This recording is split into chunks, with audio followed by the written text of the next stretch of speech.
Welcome to one more edition of Spotlight, where we discussed the topical issues of international relations. The contemporary debates on India China normalization are often raising questions as to whether this can be described as a reset in bilateral relations, or is the normalization a relatively slower process of thawing between two countries? And a related question as to whether President Trump's tariffs have contributed or triggered that normalization in India China relations. And the reverse argument, therefore, as to whether change of heart in India US relations could mean that the normalization process in India China relations could be pushed into deep freezer or could become even still slower process of normalization. I think the first important point, which is often cited, is to say this current process of normalization in India China relations at least precedes coming of President Trump in his second term in office. This goes back to October last year, when Indian Prime Minister and the Chinese President had a bilateral meeting on the sidelines of a BRICS summit in Kazan in Russia. And since then, a whole lot of initiatives have been rolled out as part of normalization process. The fundamental disjunction that one must understand as to how both sides, New Delhi and Beijing, are approaching this process of normalization is that India is looking at it from a very specific border-centric approach, because India believes that relations cannot be normal as long as borders are not normal, whereas China sees itself as a major global player and takes the argument slightly differently, saying that no single issue in India-China relations should be allowed to hold hostage the entire relationship. And so that disjunction exists, but nevertheless, both sides have started doing certain amount of give and take, and push the process in terms of several initiatives being put in place, which are one after another gradually reaching their fruition, reaching their natural conclusion. For India, for example, resumption of Kailash Mansarovar Yatra, and likely resumption of border trade at Lipu Lake, at Shipkila, and Nathula on border trade points, and potentially likelihood of revival of exchange of hydrological data of their river waters, which could also be revived. Both sides are proposing to set up a expert group for that purpose as well. And likewise, from the Chinese side, the focus is on India-China being ancient civilization, having a larger regional and global role. So for them, for example, India is willingly agreeing to restart direct flights between several cities on both sides. I remember in 2019, before we went into pandemic, there used to be 536 flights every month between India and China. And Shanghai Delhi was the busiest route at that time, with I think 150,000 passengers crisscrossing every year between these two cities. And then, of course, it's also true that both sides have really relented over a period of time. India has relented on making visas easier, first for the technical staff, now also for the managerial staff of Chinese nationals wanting to come to India. China has likewise agreed to restart the process of exporting some critical sort of materials like rare earth materials or magnets, or fertilizers like urea, or tunnel boring machines to India, which are critical for India's infrastructure building, for India's production, and for overall development. So both sides are in that sense trying to make sure that they are able to carry forward that relationship.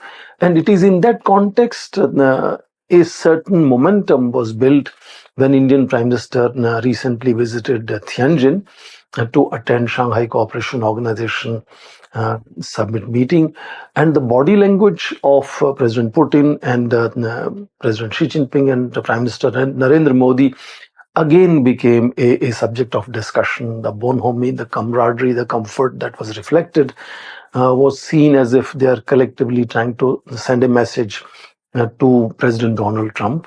At least the two leaders of Russia and China definitely utilized India's presence in that summit meeting. And we saw President Xi Jinping underlining repeatedly the concerns about the Cold War mindset in United States, or the bullying behavior and the use of coercion, underlining how that is destabilizing the world order, and how India and China must work together to stabilize the global, sort of governance and overall international relations.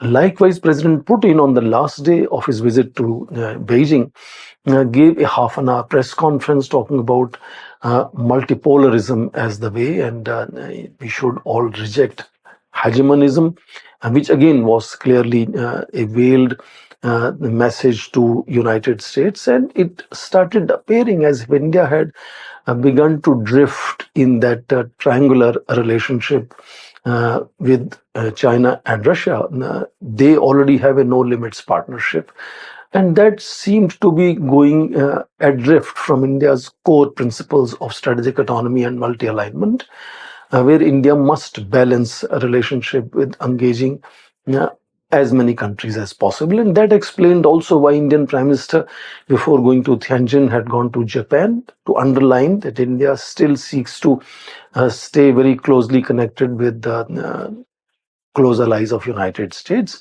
And Indian Prime Minister also did not attend the follow-up 80th anniversary celebrations of World War II, where again President Xi Jinping showcased how, despite virtual Western boycott of that event, 26 national leaders still attended that event, and China was able to showcase its modern military power, weapons, and equipment. Now, all this was creating a certain hype where India needed to rectify the strategic autonomy and multi alignment of India's foreign policy. In that context came this sudden off the cuff remark in White House yesterday from President Trump, saying that uh, Prime Minister Modi is a great friend of United States, and that there is nothing to worry in bilateral relations. To a question whether the US is still negotiating on trade with India, he said, "I'm negotiating with all the countries." And Indian Prime Minister utilized that opportunity to strike that balance in India's foreign policy, which was appearing to be drifting closer to China, Russia, kind of coming together and putting India in some kind of an anti-Western kind of projection. And because China and Russia often, of course, work together in challenging Western countries on various issues. And Indian Prime Minister immediately has now responded to President Trump's very positive sentiments, saying that India-US relationship is special. And the Indian Prime Minister also underlined how that special relationship is also forward-looking. Now, whether this should mean that in any case, India-China relations are going to be now becoming less important, I personally think that India-China relations stand alone and are autonomous as to how they are moving forward, in what direction they are moving forward. In fact, India again remains very careful in not allowing any third country any role in India's bilateral relations, whether it is with China or with Pakistan. And I think the way the 24th round of special representatives talks that preceded Indian Prime Minister's visit to Tianjin has created a 10-point consensus, is already outlining the second stage of India-China CBMs, which is something that Indian Foreign Minister has been saying for several years now, that the whole set of confidence building measures in terms of various agreements, conventions, and arrangements that were built starting from Prime Minister Rajiv Gandhi's visit to China in 1988, which was largely described as peace and tranquility chapter of India-China relations, because in last 4 decades, both China and India have transformed enormously. Those arrangements were beginning to show a certain fatigue, and we needed to restart a fresh process of building confidence between the two countries to explore opportunities to work together. And that is where I think the 10-point consensus of the special representatives meeting in August underlined several specific areas where they want to, for example, start a expert group on exchange of hydrological data. Or I think the most important to me was a proposal to start an expert group on border demarcation. Border demarcation has not been on the agenda so far, and if they are proposing to start a special expert group on border demarcation, I think that's a very positive sign. And as far as the conversations between Prime Minister Modi and Xi Jinping on the sidelines of SCO summit in Tianjin goes, I think those will be unraveled in coming times gradually. But the fact that they have identified specific areas in the 10-point consensus of special representatives shows that they have some kind of a roadmap map to take that relationship forward. But how that second chapter of building confidence measures between India and China proceeds will showcase as to whether they are going to really build that developmental partnership, and whether this gradual process of thawing can ultimately become a reset in China-India relations, which is very significant because if you look at the world's top four economies, India and China are second and fourth economies in that setting. And therefore, there are going to be increasing expectations of these two Asian giants also beginning to participate and influence in global governance structures and processes. And in that sense, with that inordinate sense of their historic opportunities to uh, guide global governance, perhaps that could gradually nudge them into resolving some of their irritants over a period of time. And there is a clear indication that they both understand this and feel committed to take that process forward. Your feedback is always welcome, and we look forward to continuing these conversations with you. Thank you very much, and have a nice day.